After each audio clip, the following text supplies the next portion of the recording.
Hey kids, you've probably heard of George Washington. Dude in the dollar bill.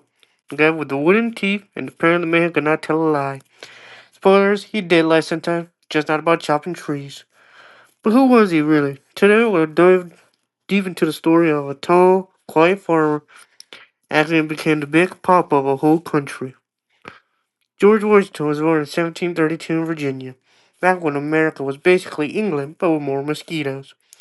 His dad died when he was 11, and George had to grow up fast. He was some child genius. He didn't go to college either. Instead, he became a land surveyor, which is fancy talk for a guy who measures dirt. He wasn't, but it made him tough, outdoorsy, and really good at not getting lost.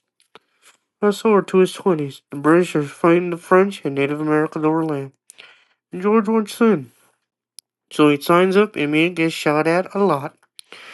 He learns valuable lessons, like 1, don't wear bright red coats in the woods, 2, maybe don't start global wars, and 3, wars aren't as fun as the books and paintings make it look. Still, George earns his street cred as a brave leader and the guy who won't die, even when everything explodes around him.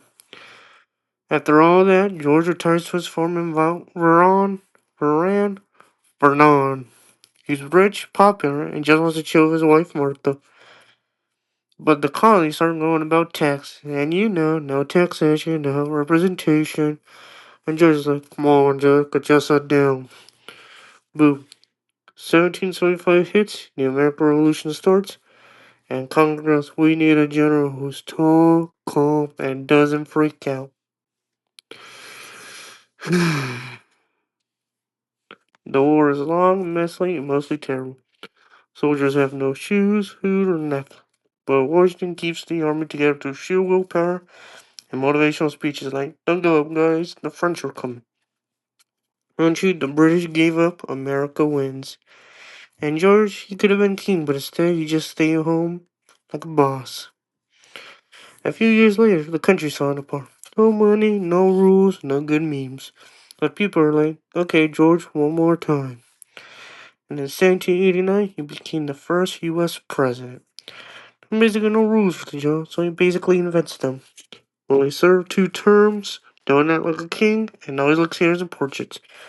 He helps set up the government, picks up people for his cabinet, let's not fight each other. After 2 terms, Washington finally retires for real this time. He passed away in 1799, leaving behind a country that still tells his story for more than 200 years later. George Washington wasn't perfect. He made mistakes. He owned slaves, something we had technology to learn from. He also set up the example of leadership without ego. A guy could have all the power, but chose to give it up. So the next time you see a dollar bill, remember, that's not just a face. That's the dude who said, no, I'm too good to be king, and that's kind of awesome. Do not like and do not subscribe. Go do something better.